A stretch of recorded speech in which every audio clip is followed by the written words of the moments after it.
experiment titled redox titration. Redox titration is a titration involving an oxidizing agent and electroplating is the process whereby a thin layer of a metal is deposited on another metal by a process called electrolysis. Electrolysis can also be defined as... We have waited for 5 minutes. Let us now remove it. And our project is biogas. As you can see, this is biogas. We did this project a few weeks back, but first let us take it to the fund. Which the other parts will connect it to our extra valve made here. Go. Now let us test our gas. See the gas. It's getting low. My name is Oluyami. I am the Deborah from Group Academy School doing practical work in the chemistry laboratory. Before I go on to show you the different methods. And now we'll be talking on separation techniques. Firstly, what are separation techniques? Inject it into centrifuging by inserting it into one of these holes. You can see the centrifuge is spinning our test tube.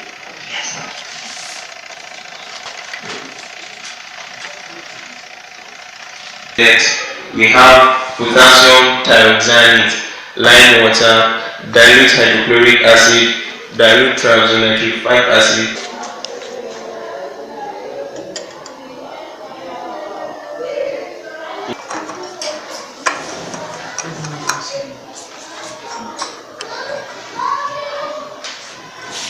Cube to our sample. We made a copper solution by adding about 16 grams of copper sulfate into a 100 ml beaker and making it up with some distilled water.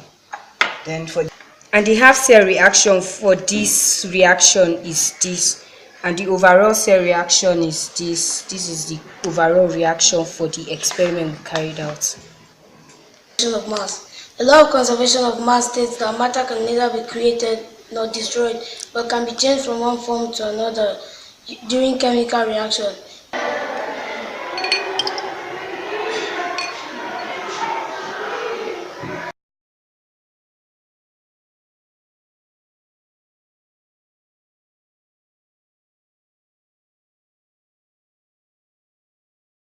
We are going to put it in our water bag so that it will boil. So we're not to boil.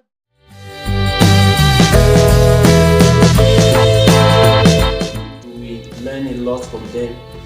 Keep your finger crossed and... Of household products. Our products are ready for display. Here are the household products we produce using the knowledge of chemistry.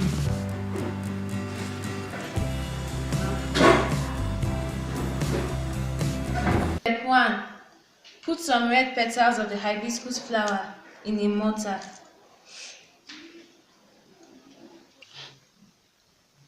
Here the color of magnesium is intense white. Step 5. Illuminate the slide and view through the eye lens of the microscope. Observation. The particle moves in zigzag manner. Hot piece of magnesium ribbon inside the reacting vessel. Interval of 2 seconds.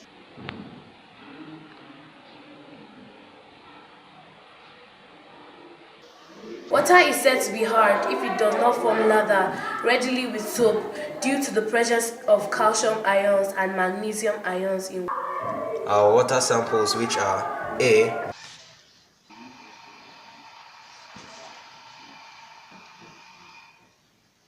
This water bath is set as solution. Now Osafe will be carrying out the practicals. Thank you. Thank you, Florence. First is bread.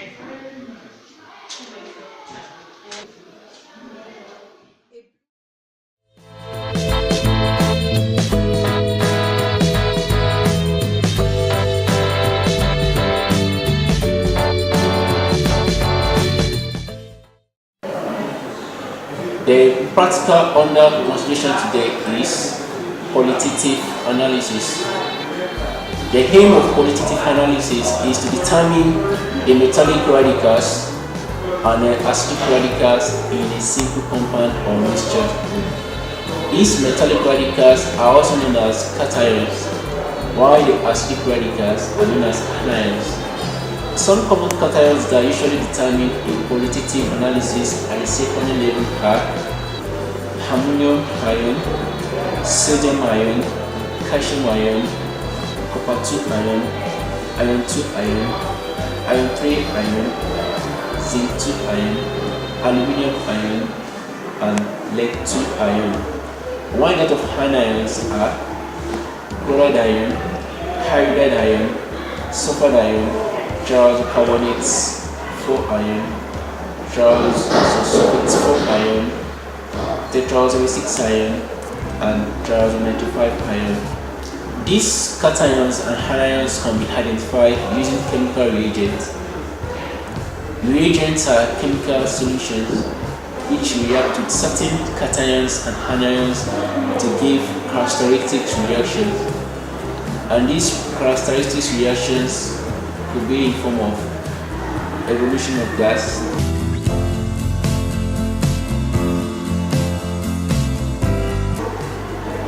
evolution or absorption of heat, formation of precipitates,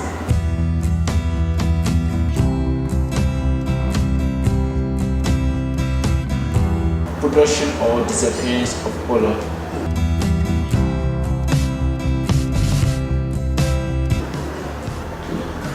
There are some common and confirmatory reagents for identification of ions. Aqueous sodium hydroxide is a common reagent for copper 2 ion, iron 2 ion, iron 3 ion, zinc 2 ion, aluminum 3 ion. Confirmatory reagents. Dilute ammonia is used for confirming the presence of copper 2 ion, iron 2 ion, iron 3 ion, zinc 2 ion, and aluminum 3 ion. Zinc uranium ethanoate solution is a specific reagent for determining or testing for sodium ion. Ammonium tricarbonate 4 solution is a specific reagent for calcium ion. Potassium iodide solution for detecting the presence of lead ion. Potassium thiocyanate for the identification of iron 2 ion and iron 3 ion. Reagents for identification of anions. Dilute alkalic acid and lime water are used for identification of transcarbonate 4 ion. Dilute nitric acid, silver nitric solutions, and dilute ammonia are used for identifying chloride ion.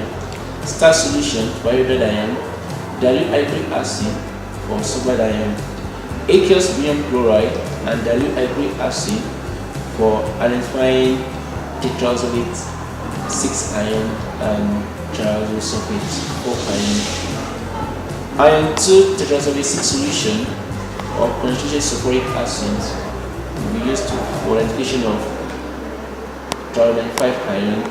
Potassium permanganate or potassium heptazodiconate 6 solutions that are used for detecting the presence of reducing agents. Preliminary tests will be carried out on samples before the qualitative determination of cations and anions. These preliminary tests include the following: heating a sample, testing a sample with litmus papers, solubility of a sample in water. In preliminary analysis, reagents are not always used. Sample C is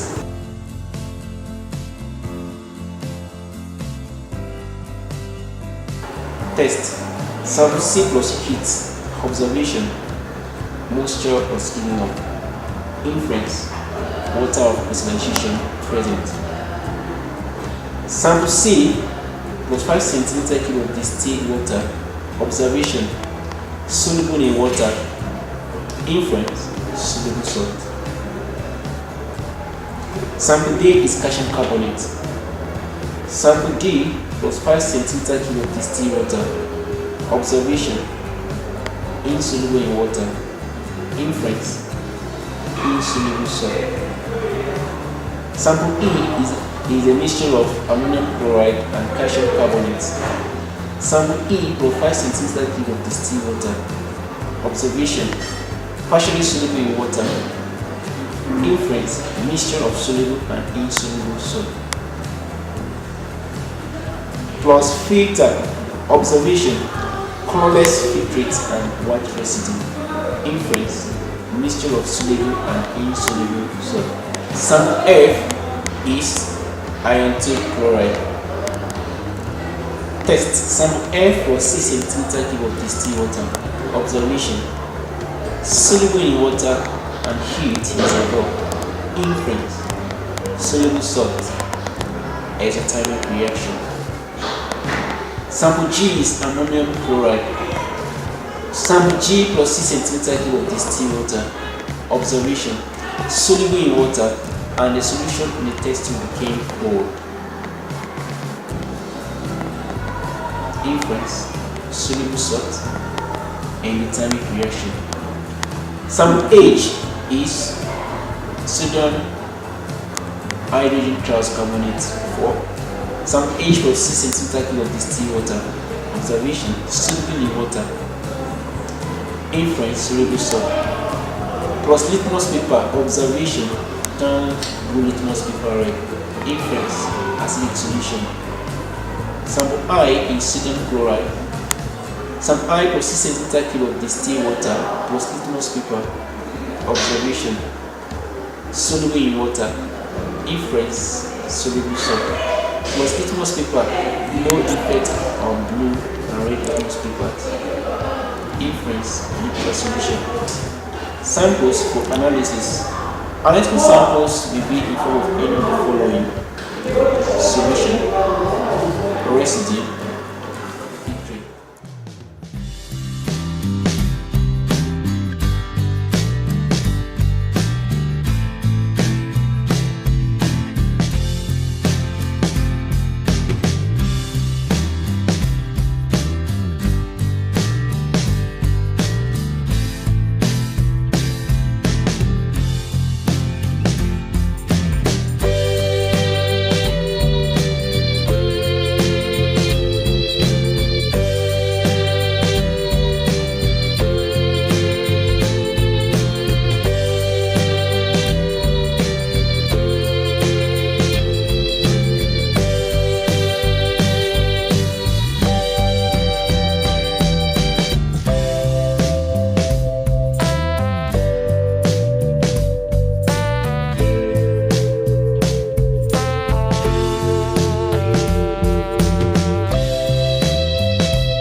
day all, my name is Manuela Zamani from Hope Academy Schools. I am my mate. This is Emmanuel. I'm Benjamin.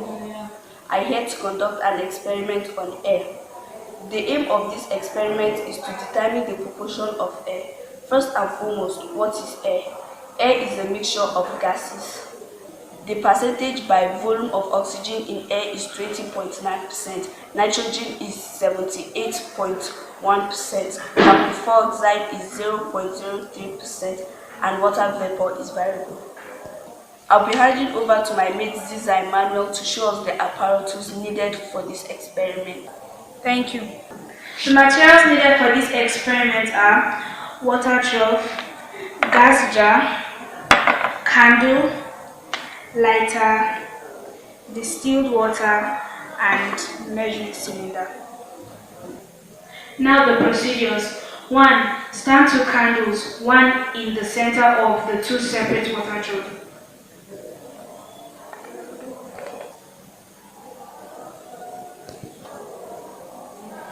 Measure about 200 centimeter cube of distilled water.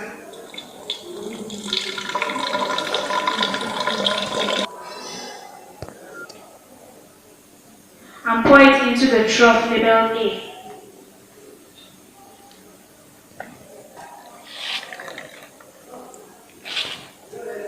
Measure another 200 centimeter cube of water. And pour it into the trough labeled B.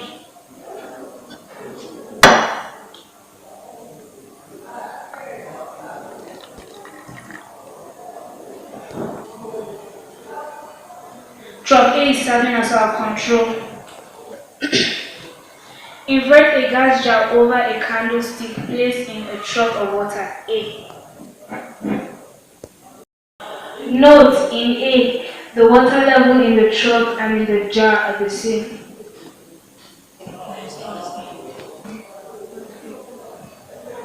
Ignite the candlestick placed in a trough of water B.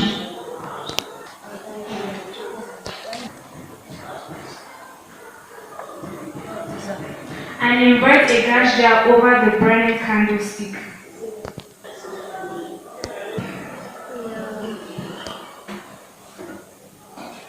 Note, the water level in the trough and in the jar are not the same.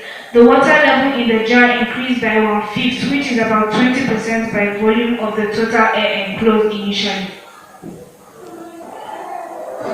In conclusion, this shows that oxygen is the only reacting component of the atmospheric air that supports combustion, and it contains about 20% of atmospheric oxygen.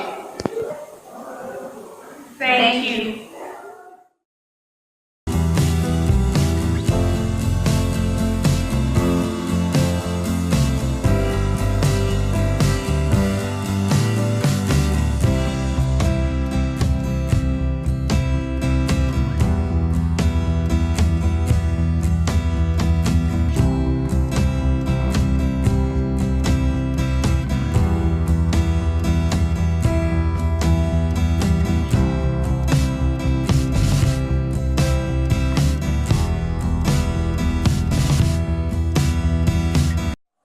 Good day, my name is Apadi Moses, and here with me are my mates.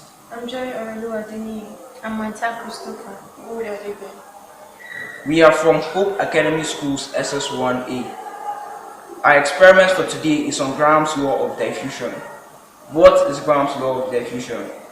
Graham's law of diffusion states that at constant temperature and pressure, the rate of diffusion of a gas is inversely proportional to the square root of its vapor density or relative molecular mass.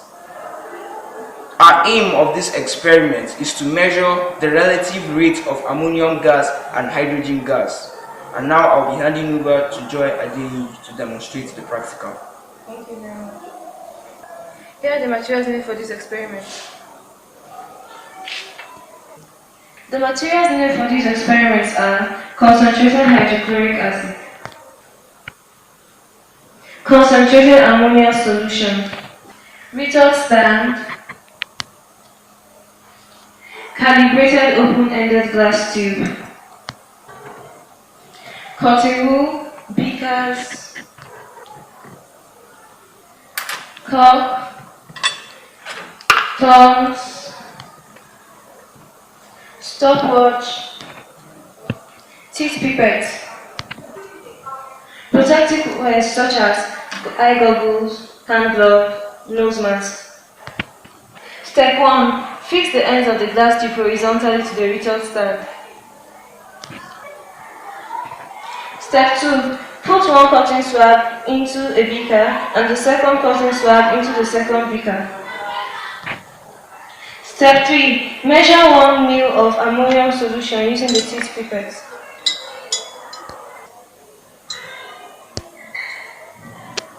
And pour it on the cotton swab.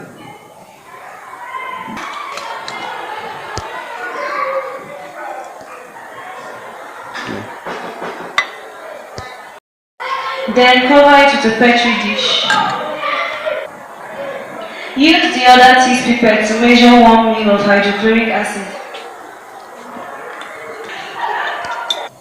Then pour it on the cotton swab.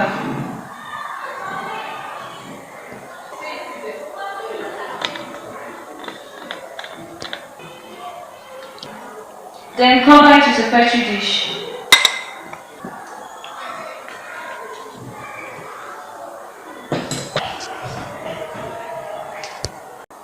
Insert both cotton swabs into the ends of the glass tube and cover with a cork.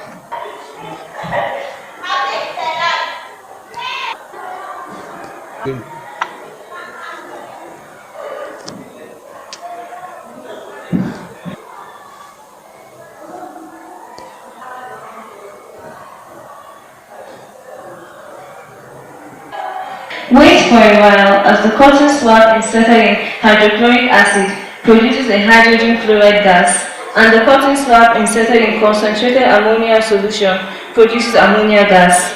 The ammonia gas will diffuse faster than the hydrogen chloride gas in the glass tube because ammonia gas has lower molecular mass than hydrogen chloride gas. Finally, a white ammonium chloride is formed closer to the hydrochloric acid than ammonia using a 30 cm3 diffusion tube. Here, the volume distance between the ammonium chloride from the ammonia cotton swab is 19.2 cm3, while the volume distance between the ammonia chloride from the hydrochloric acid cotton swab is 4 cm3, that is 30 cm3 minus 26 cm3. The formation of ammonium chloride took place in 9 minutes. In conclusion, ammonia gas diffuses at a faster rate than hydrogen chloride gas. Thank you.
I am John Lagan. With me are Cynthia Mangu, Sunday and Chicago Stevens. Our experiment is conductivity, and the aim is to investigate the conductivity of aqueous solution of some compounds. One of the properties of ionic or electrovariant compound is that they conduct electricity in molten or in aqueous form. In electrovariant compounds such as sodium chloride and calcium chloride, there is an attraction between the metallic cation and non-metallic anion, giving rise to ionic bonding. In covalent compounds such as ammonia, water, and sucrose, there are no charges in them and they cannot conduct electricity in molten or in aqueous solution. I will be handing over to Cynthia to show us the materials needed for the experiment. Thank you. The materials needed for this experiment are beakers, ammeter, stirrer, spatulas, electrodes, batteries, flexible wires, a measuring cylinder, weighing balance, sodium chloride, calcium chloride, ammonia, sucrose, and distilled water. Lillian will demonstrate the experiment for us. Thank you. Procedure. Step 1. Fill all the 250 ml beakers with distilled water.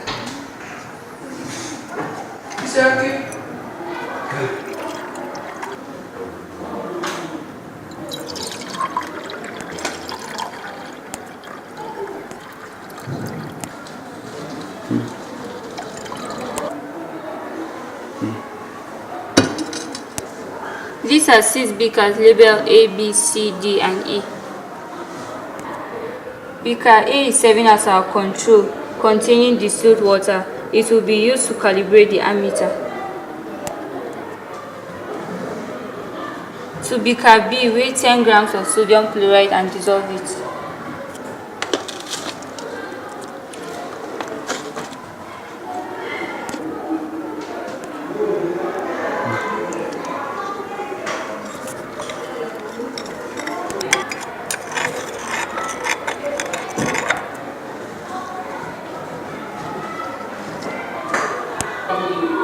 To beaker C, weigh 10 grams of calcium chloride and dissolve it into the water.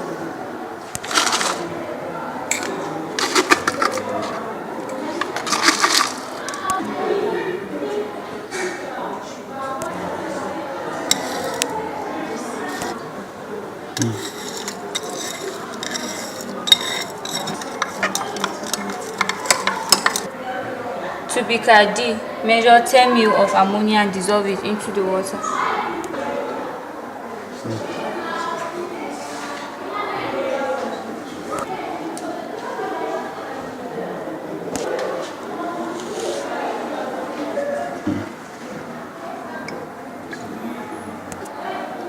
To beaker E, weigh 10 grams of sucrose and dissolve it into the water. To beaker E, weigh 10 grams of sucrose to dissolve it into the water. To beaker E, weigh 10 grams of sucrose and dissolve it into the water.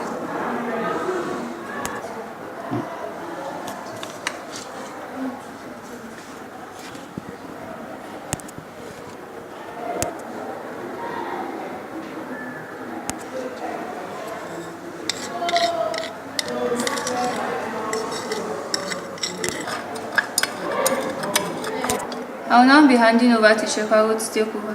Thank you. First, we connect our ammeter to the battery.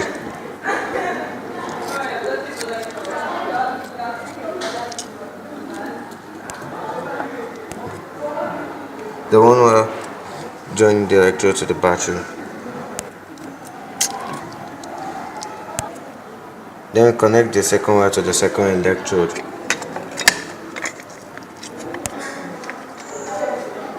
Here the ammeter has been connected to the cells and the electrode.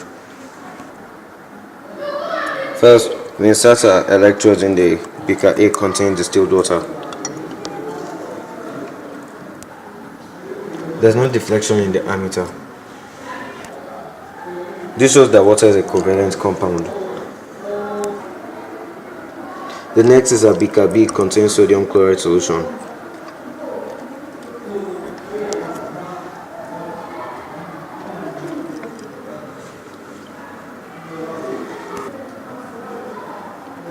Here there is deflection in the ammeter.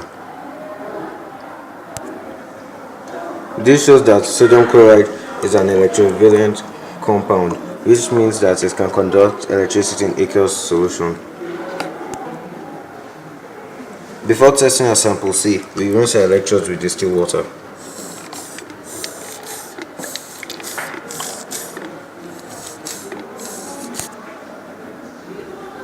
Now this is a beaker C contain calcium chloride solution.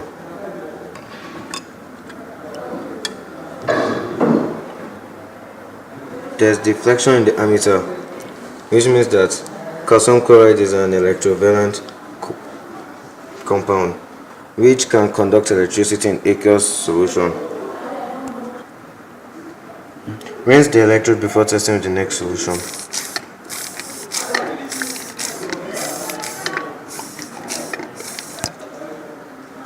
Here is a beaker D containing ammonia solution.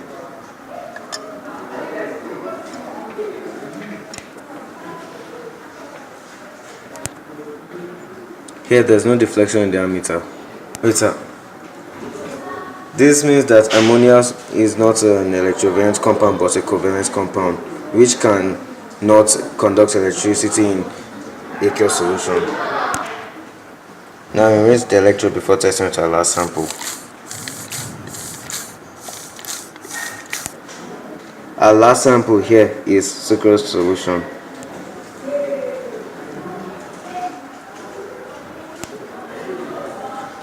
There is no deflection in the ammeter, which means that sucrose is a covalent compound and not an electrovalent compound, and it cannot conduct electricity in aqueous solution. In conclusion, calcium chloride, sodium chloride are electrovalent compounds which conduct electricity in aqueous solution, while distilled water, ammonia, and sucrose are covalent compounds which do not conduct electricity in aqueous form. Thank you.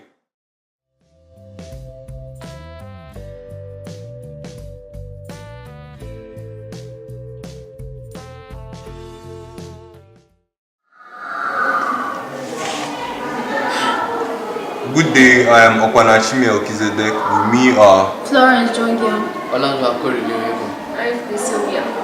We are in SS2 Hope Academy Schools, Jos. Our experiment is titled Determination of Heat of Combustion of Ethanol. The heat of combustion, also known as enthalpy, is the heat evolved when 1 mole of a substance is completely burned in oxygen. It is determined using a calorimeter. The unit of measurement of heat is calorie, and 1 calorie of heat is the amount of heat needed to raise the temperature of 1 gram of water by 1 Kelvin. Hence, the work done in raising the temperature of 1 gram of water by 1 Kelvin is termed specific heat capacity of water, and the value is 4.18 joules per gram per Kelvin. Ethanol burns completely in oxygen to give carbon dioxide and water. In the experiment, the heat of combustion of ethanol will be determined from the amount of ethanol used to raise the temperature of 100 grams of distilled water. Now, Sylvia will show us the materials needed for the experiment. Thank you. The material needed for this experiment are calorimeter, thermometer, weighing balance, ethanol lamp, lighter, beaker, distilled water, retort stand, and ethanol. Now I'll be handing over to Florence to continue from here. Thank you, Sylvia. Before starting the experiment, it is good to describe this calorimeter. This calorimeter consists of a small container placed inside a bigger container. The smaller container is larger from the bigger one to prevent heat loss, and inside the smaller container is this stirrer and a thermometer.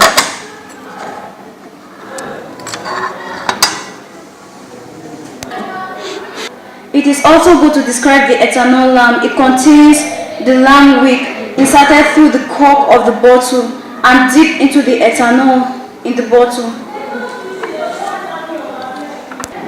Now Corey will continue from here. Thank you, Florence. Procedure Step 1. Weigh 100 grams of water in the calorimeter.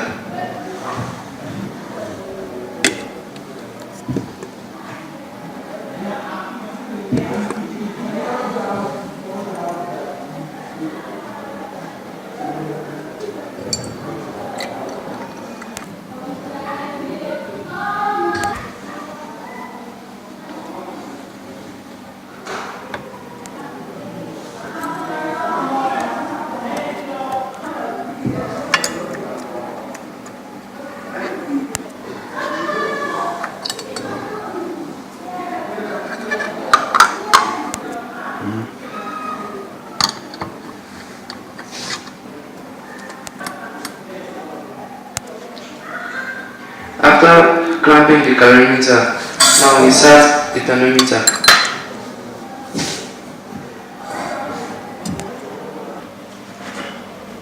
Note the initial temperature of the water. In this case, it is 29 degrees Celsius. The next step is to weigh the ethanol lamp. The weight here is 125.59 grams. Place the ethanol lamp underneath the calorimeter.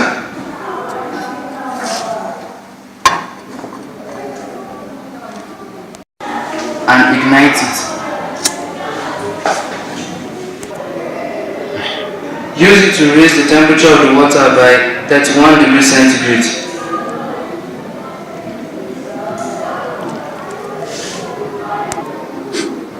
That is to a temperature of 60 degrees Celsius.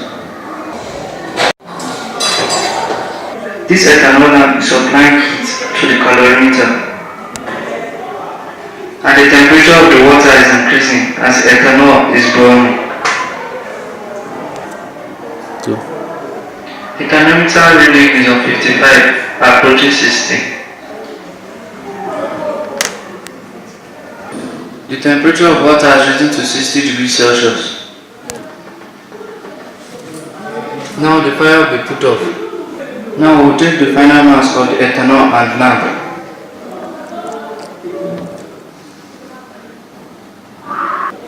The mass is 125.11 grams.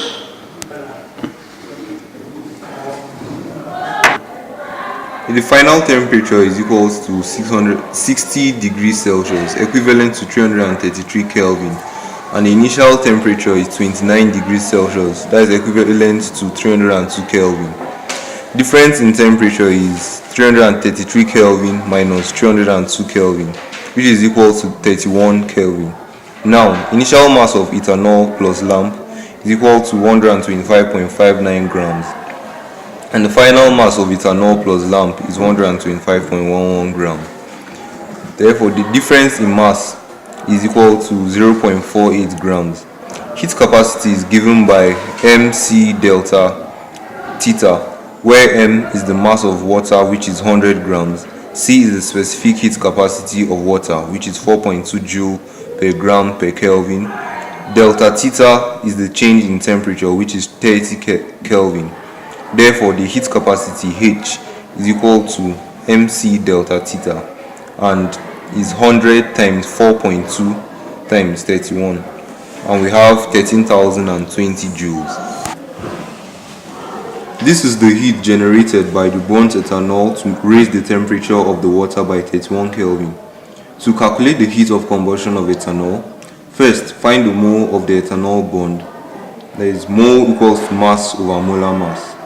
Then the molar mass of ethanol is 46 gram per mole.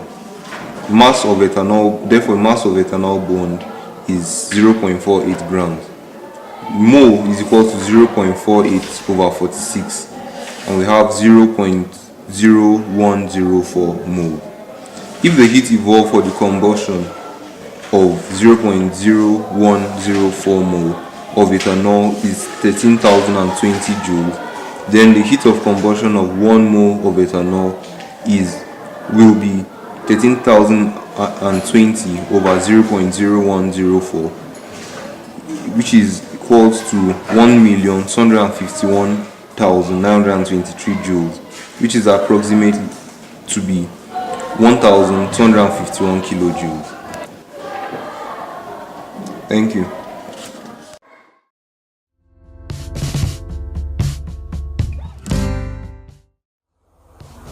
Good day. Our practical today is volumetric analysis. The method commonly used during the interaction between an acid and a base is known as titration.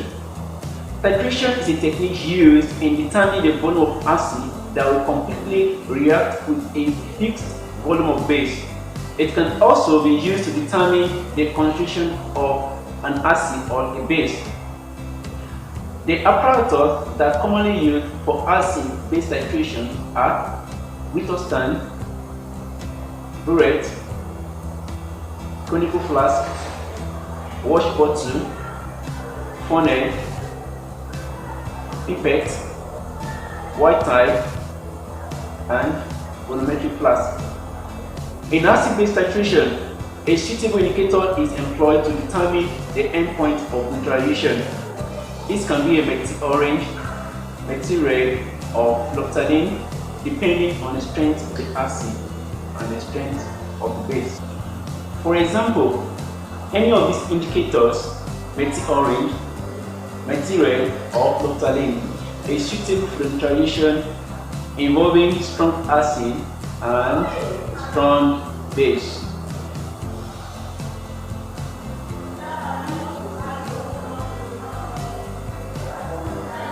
Meti-orange or meti-red is suitable for the neutralization between a strong acid and a weak base. For example, the neutralization involving the following: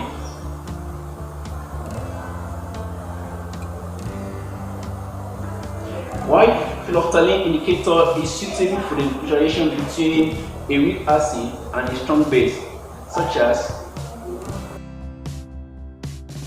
weak acetic acid and strong sodium hydroxide.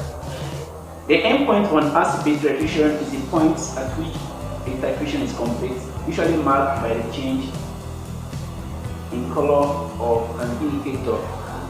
Procedures for acid-base titration: wash and rinse the titration apparatus with dilute water. Wash and rinse the titration apparatus with distilled water. Rinse the burette in the acid solution, labeled AN, and a pipette with the base solution, labeled BN. Fill the burette with the acid to reach the main viscous level at point 0. The solution of acid in the burette is called the titrant. Pipette the base into the conical flask and add 2 to 3 drops of indicator.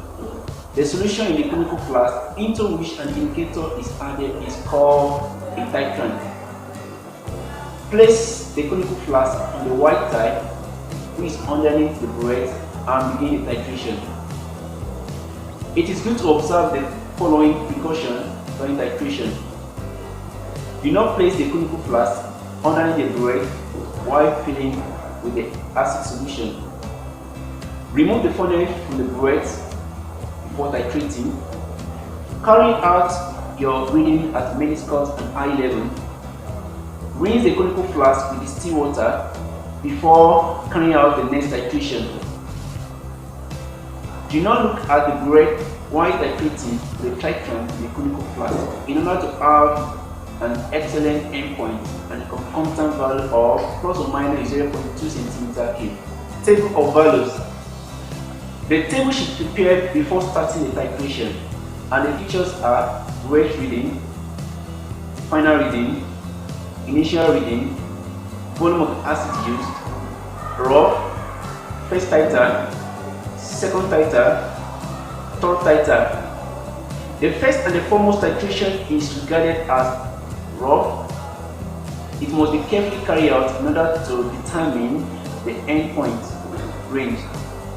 When the initial reading is subtracted from the final reading, the volume of acid obtained is called the titer value, which is the volume of the acid used. It is good to note the following: burette reading must be recorded to 2 decimal places. Units must be placed, and the acceptable unit is centimeter cube.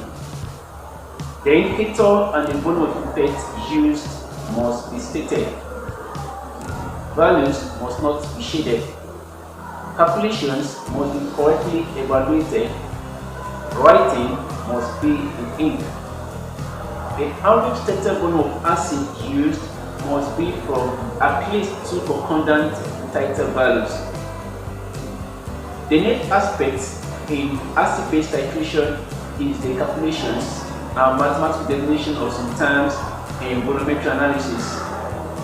You need to commit the following mathematical definitions to memory for competencies during practical tests. The first is mole. The mole represents the amount of substance that contains 6.02 times 10 raised to the power 23 particles. Mole can be expressed in two ways. A.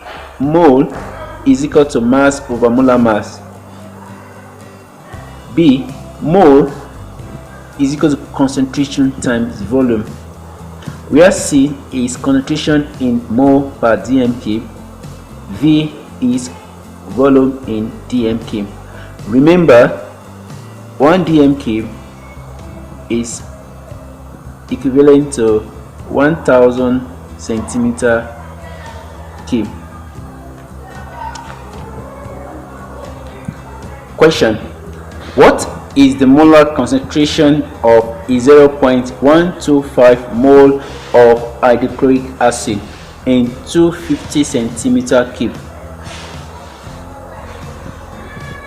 This can be calculated by applying the mole formula Cv and substituting the parameters. Mind you, you need to convert 250 centimeter cube to dm cube, and this can be done by simply dividing 250 by 1000. Here, mole is equal to Cv and the molar concentration is 0.500 mole per dm cube.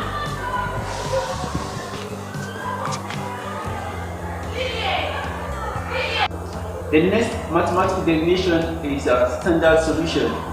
A standard solution is a solution of known concentration and it can be expressed in two ways. The mathematical relationship between mass concentration and molar concentration is given by mass concentration is equal to molar concentration times molar mass. Note, the subject of the formula is employed when solving for any of the three quantities. Question: A is a solution of hydrochloric acid containing 5.0 gram per dm cube. Calculate the concentration of A in mole per dm cube. Solution: we apply our formula, which is mass concentration is equal to molar concentration times molar mass. First and foremost, you'll find the molar mass of hydrochloric acid. Here, the molar mass of hydrochloric acid is 36.5 gram per mole. Now, substitute this value and the mass concentration in gram per dm cube into our formula. We obtain the molar concentration of A to be 0.137 mole per dm cube. Question: B is a solution containing 1.4 gram of potassium hydroxide per 250 centimeter cube of solution. Calculate the concentration of B in gram per dm cube. Ask yourself this question: if 1.4 gram is contained in 250 centimeter cube of distilled water, then how many gram will be contained in 1000 centimeter cube of distilled water? By using cross multiplication method, we obtain the concentration of B to be 5.6 gram per dm cube. Next, stoichiometric formula. The stoichiometric ratio of acid to base is given by CAVA over CBVB is equal to NA over MB. where Ca and Cb are concentration of acid and base in mole per dm cube respectively. Va and Vb are the volumes of acid and base respectively, and Na over Nb is the stoichiometric mole ratio of acid and base. Example: alkylic acid and sodium triacylcarbonate react in the following way. Here, the stoichiometric ratio of acid to base is 2:1. Consider the following reaction equation. What is the volume of 0.400 mole per dm cube hydrochloric acid that will neutralize 25 centimeter cube of 0.2 mole per dm cube sodium triacylcarbonate 4? Here, the parameters given are Ca is equal to 0.4 mole per dm cube, Va is unknown, Cb is 0.2, Vb is 25 centimeter cube, Na is 2, Nb is 1. Applying the stoichiometric formula and substituting the parameter, we obtain the value of our Va here to be 25 centimeter cube. The dilution formula is given by C1 V1 is equal to C2 V2, where C1 is initial concentration, C2 is final concentration, V1 initial volume, V2 is the final volume. Note, C1 and C2 are expressed in mole per dm cube.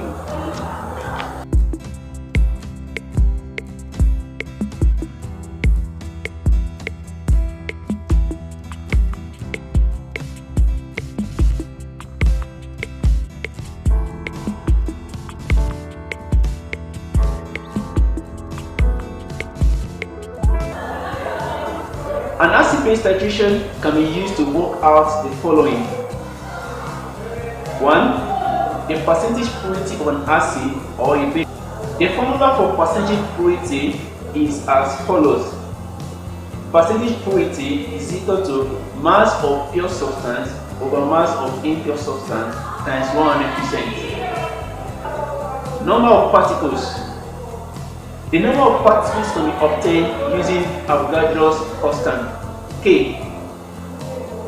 K is equal to N, which is number of particles, over A, the basis of an acid, times M, which is molarity of acid, where A is the basicity of the acid, M is the molarity of the acid, and N is the number of particles. Question. A is a solution of hydrogen tetrasulfate 6 acid containing 5.0 gram per dm cube. B is a solution of impure potassium hydroxide containing 6.50 gram per dm cube.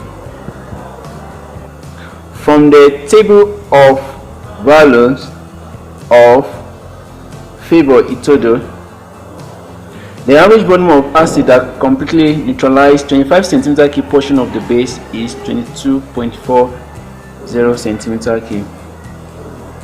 A question.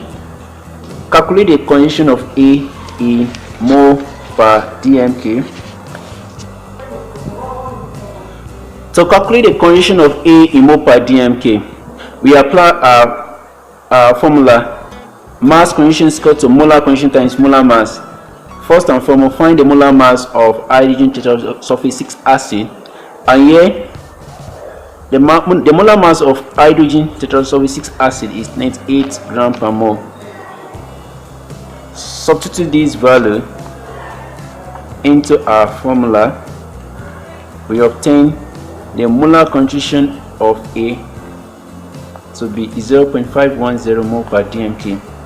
Our concentration of B in mole per dm cube, we use our stoichiometric formula, which is CAVA over CBVB is equal to Na over Nb, where our Na is 1 and our Nb is 2 from the equation.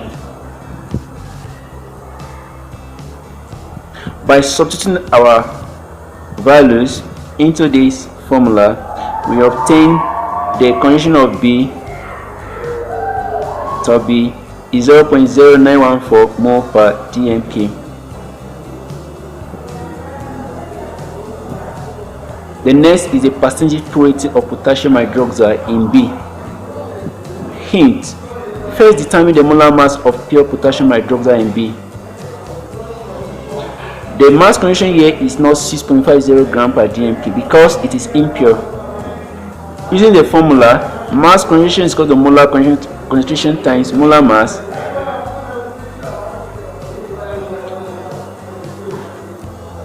we first of all find the molar mass of potassium hydroxide, and here the molar mass of potassium hydroxide is 56 gram per mole. Therefore, substituting our value here, we obtain the mass concentration to be 5.5 gram per dmk. Therefore, the percentage purity is equal to mass of pure potassium hydroxide over mass of impure potassium hydroxide times 100%. Our value here is 85.23%. The next is the number of hydrogen ions. We can get this by using the Avogadro's constant. N is equal to the number of particles over the basis of the acid times molarity. Here our final result, here the number of particles is 6.143 times 10 raised to power 22.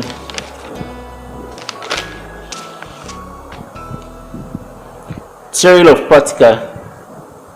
Determination of number of water molecule in a substance. Question: determination of number of water molecule in a substance. Question: solution A is 0.100 mole per dmk solution of hydrochloric acid. Solution B is 11.15 gram of hydrated sodium tricarbonates 4 per dm cube of solution. 25 centimeter cube of solution B required 20.8 centimeter cube for neutralization. From the information given above, calculate the concentration of solution B in mole per dm cube. Molar mass of B, the value of X. Solution. To find the concentration of B in mole per dmk, we apply our stoichiometric formula, then substituting our parameter into the stoichiometric formula, and we obtain the molar concentration of Cb to be 0.0416 mole per dmk.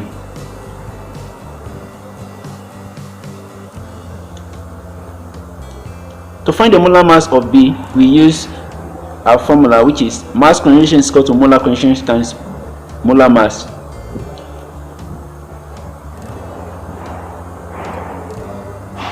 Now, substituting our values into this formula, we obtain the molar mass of B to be 268.03 gram per mole.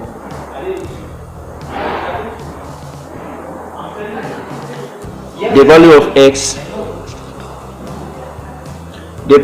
X, here our X is approximately 9.0. Here our value of X is 9, which is the number of water molecule in the hydrated compound.